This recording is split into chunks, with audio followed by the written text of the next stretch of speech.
What if the very thing you have spent your whole life avoiding was actually your secret weapon? Not love, not success, not attention, but solitude.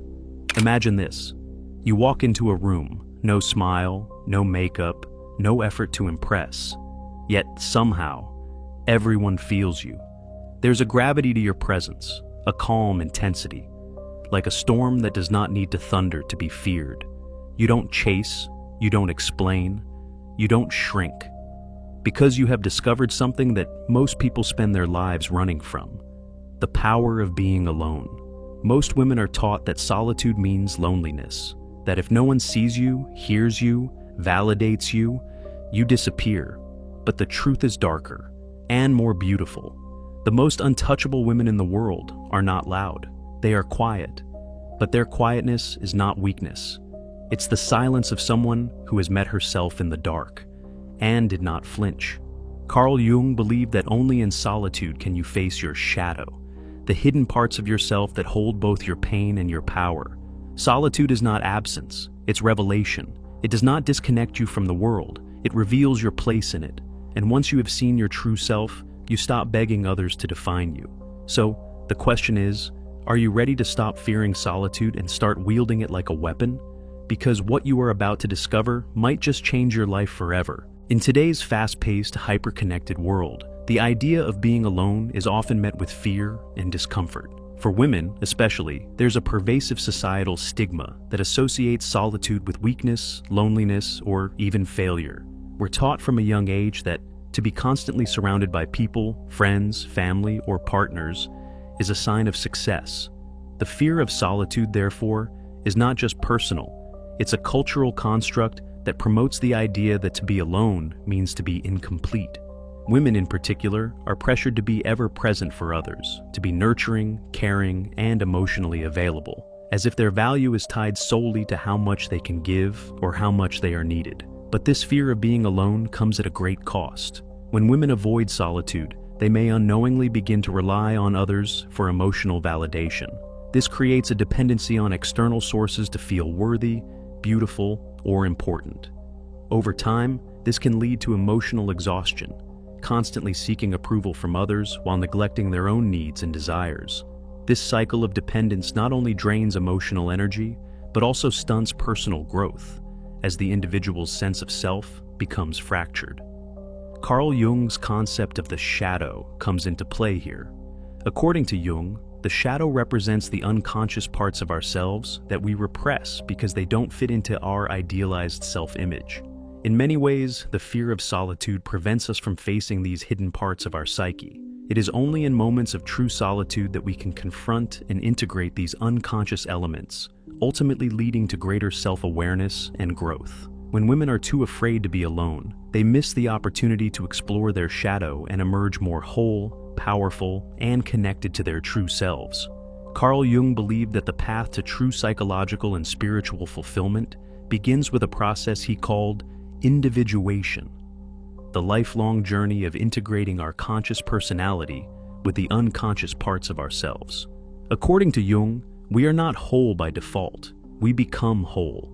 And this can only happen when we turn inward, facing the parts of ourselves that we usually avoid, ignore, or suppress. In other words, individuation is not about becoming perfect. It's about becoming real, authentically, unapologetically ourselves. But here's the part most people overlook. This journey toward individuation cannot happen in noise. It cannot happen in crowds. It requires solitude, a sacred space where the ego is quiet enough for the unconscious to speak. Solitude is not isolation.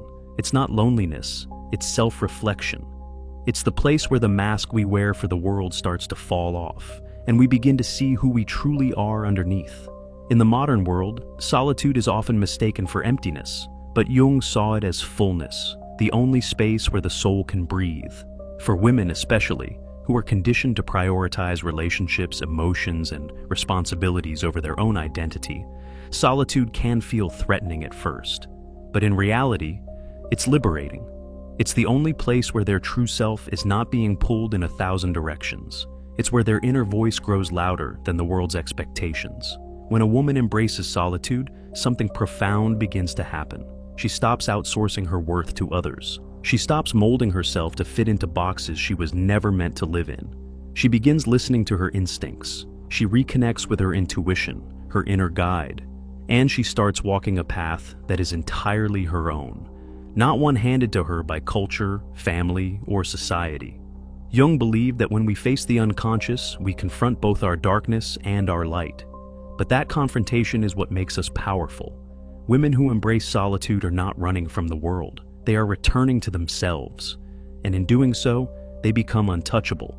Because when you have made peace with who you are in silence, the noise of the world can no longer control you. Throughout history, some of the most powerful, revolutionary women have shared one surprising trait.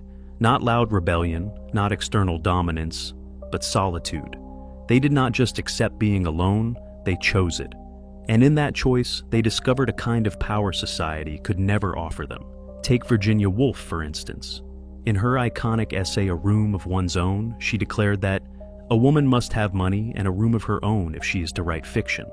But what she was really saying is deeper than economics or architecture. She was talking about the psychological space a woman needs, mental freedom, to explore herself without interruption. Woolf's solitude was not loneliness. It was a rebellion, a refusal to be defined by a world built by men. And it was in that sacred isolation that she produced some of the most groundbreaking literature of the 20th century. Another powerful example is Simone de Beauvoir, a philosopher who refused to live in the shadow of her partner, Jean-Paul Sartre, despite being in a lifelong relationship with him. She carved her own intellectual identity, often retreating into solitude to write, reflect, and challenge the roles assigned to women. Her work, The Second Sex, was not just a feminist manifesto. It was the product of solitude-induced clarity, the result of deep thought that could only happen when the noise of conformity was silenced. But solitude's power is not limited to famous figures. Psychological case studies reveal that many women experience profound transformation after embracing solitude, especially those recovering from toxic relationships, burnout, or emotional dependency. In therapy, women who once feared being alone began to uncover parts of themselves they had buried for years. One case described a woman who, after a painful divorce, spent months in self-imposed solitude. At first, the silence was unbearable, but over time, it became healing. She began painting again, meditating, reconnecting with her childhood passions. Her emotional energy, once drained by constant people-pleasing, began to return. She did not just survive, she thrived. Solitude offers something rare, a space without expectations, no one to impress, no roles to perform. And in that emptiness, women start to fill themselves with purpose, clarity, creativity.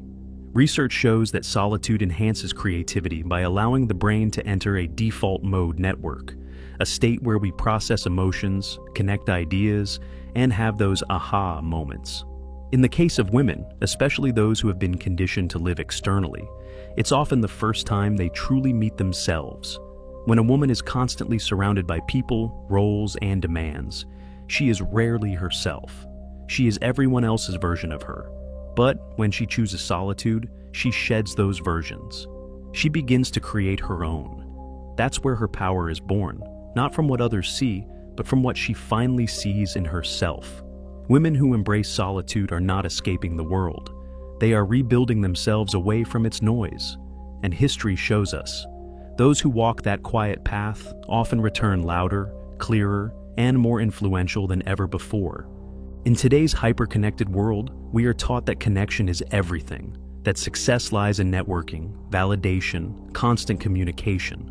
But what we don't talk about is the dark side of all this socializing, especially for women. Because behind the smiles, the group chats, the carefully curated posts, there's often a silent, growing void. Over-socialization is not harmless. For many women, it's a mask, a way to escape the discomfort of being alone. But in running from solitude, they run into something far more dangerous: emotional exhaustion. When every moment is filled with noise, when you are constantly adjusting to other people's needs, expectations, and opinions, you slowly lose sight of your own. This is particularly intense for women, who are often raised to be caretakers, pleasers, emotional anchors. The result? They become experts at tuning into others, but strangers to themselves. Every conversation becomes a performance. Every gathering becomes a silent negotiation of identity. And over time, that performance starts to drain them, not just mentally, but spiritually. Burnout creeps in. Not the kind you get from work deadlines, but something deeper, the fatigue of constantly being on. The slow suffocation of never having space to breathe, to reflect, to just exist without being perceived. Studies have shown that people who over-socialize report higher levels of anxiety, decreased productivity, and even reduced self-esteem, especially when their self-worth is tied to how others respond to them. Worse, chronic external validation becomes addictive. A woman might feel powerful when others approve of her, but the moment that approval fades, so does her confidence. She becomes reactive, bending herself to whatever garners praise or affection. It's a subtle form of self-erasure, and over time, it leads to something terrifying: identity loss. She no longer knows what she wants, what she values, or even who she is, outside of others' expectations. But here's the truth: validation that comes from others is temporary. Validation that comes from within is unshakable. And solitude is the only space where that inner voice can emerge. When a woman steps back from the noise, she stops reacting and starts listening to herself. She begins to rebuild her identity not from approval, but from authenticity. Ironically, women who dare to disconnect are often called cold, distant, or selfish. But they are none of those things. They are simply women who have discovered a truth society fears. True strength does not come from being everywhere. It comes from being deeply rooted within. There's a type of woman you can't control. You can't guilt her into doing what she does not want. You can't lure her with flattery or break her with silence. She does not chase, beg, or bend because she does not need anything from you. This is not arrogance. It's not coldness. It's the result of a woman who has sat in her solitude long enough to know herself. And that woman is untouchable. Untouchability is not about being distant. It's a psychological state, a quiet, powerful self-possession that comes from within. These women are rare, not because they're flawless, but because they have done the one thing most people avoid.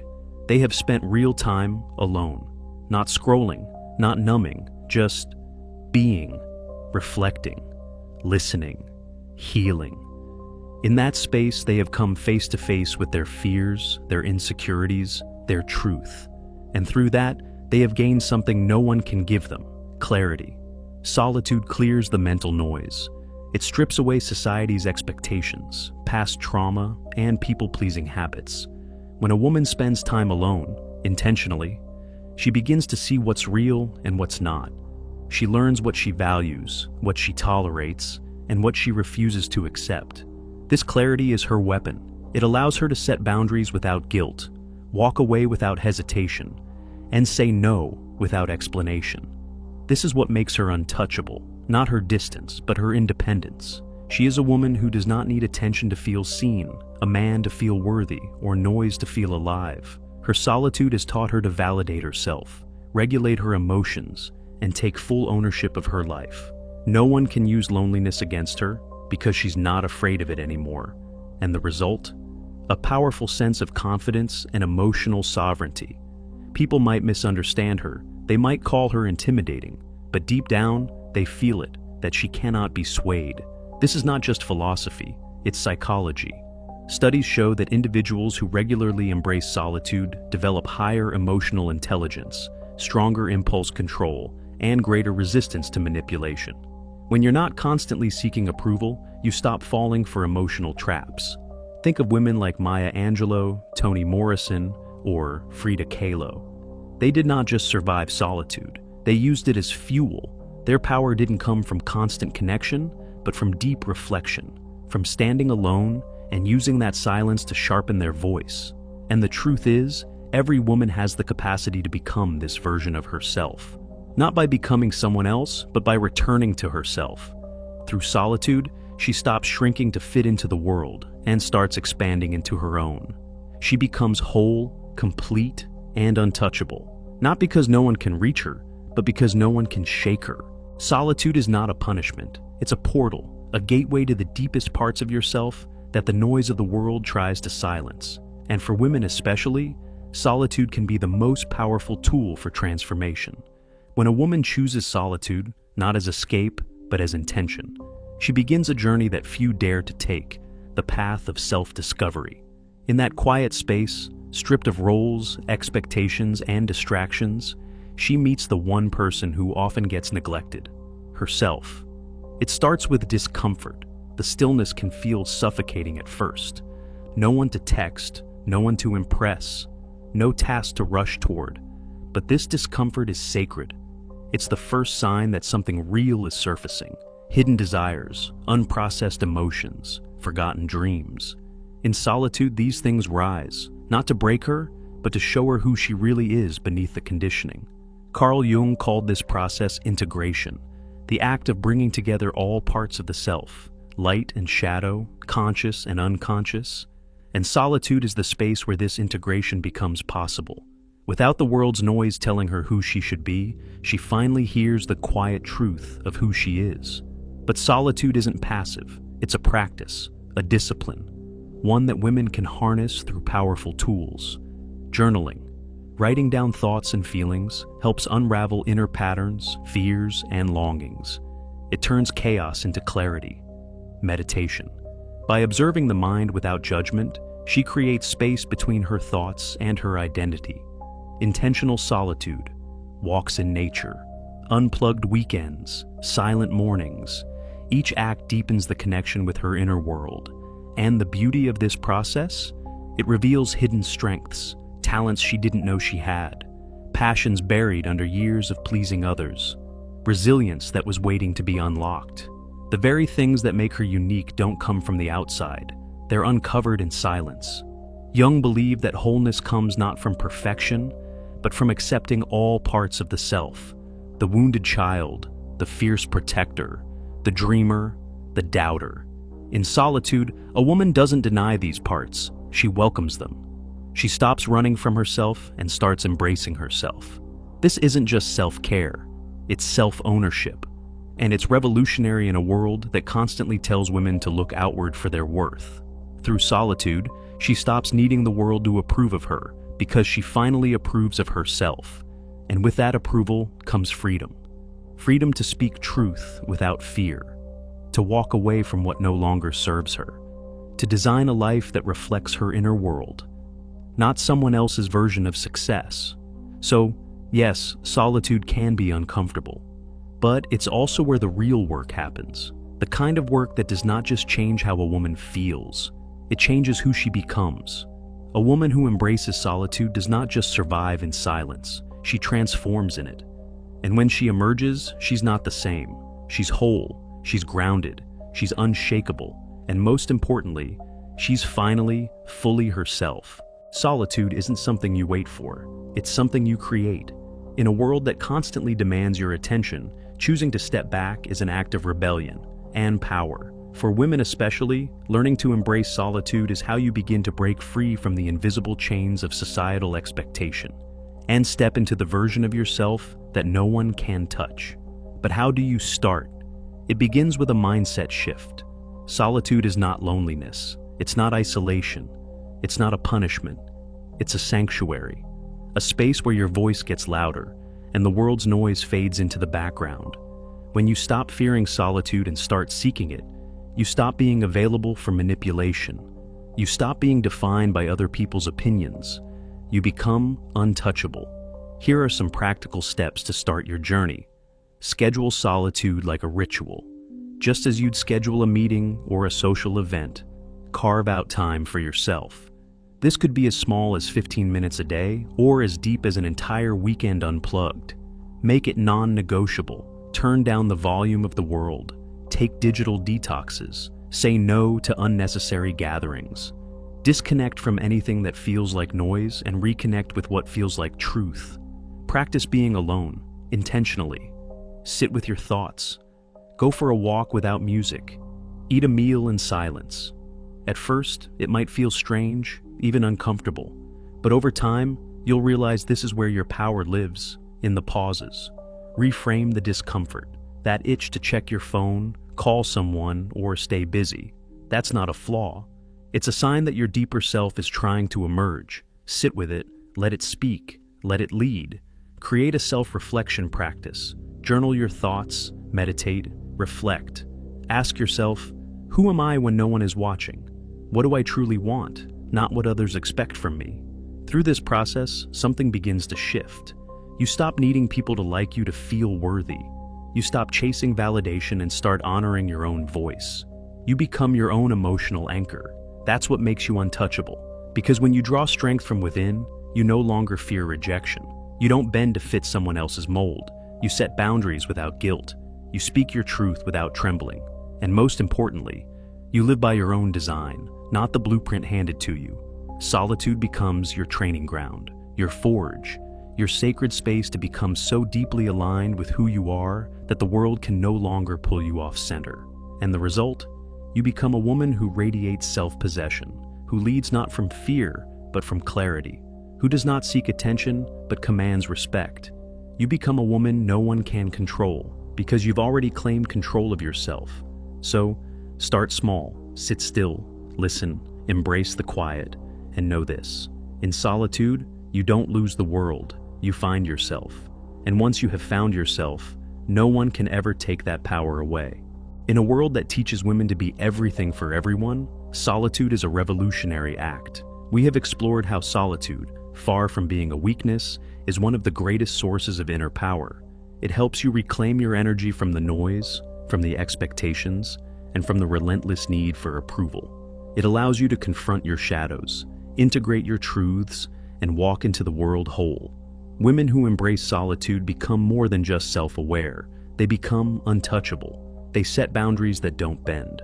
They radiate confidence that does not scream for attention. They lead from a place of stillness, not noise. Carl Jung believed that the path to true individuality required us to explore our unconscious, our hidden depths, and solitude is the bridge that takes us there. It is in that silence that the most powerful transformations begin. So, ask yourself, what would happen if you stopped running from solitude and started leaning into it? The answer is simple. You would finally meet the woman you were always meant to be. Start today. Step back. Sit with yourself. Embrace the discomfort. And take the first bold step toward becoming unshakable, unbreakable, and completely unapologetically you.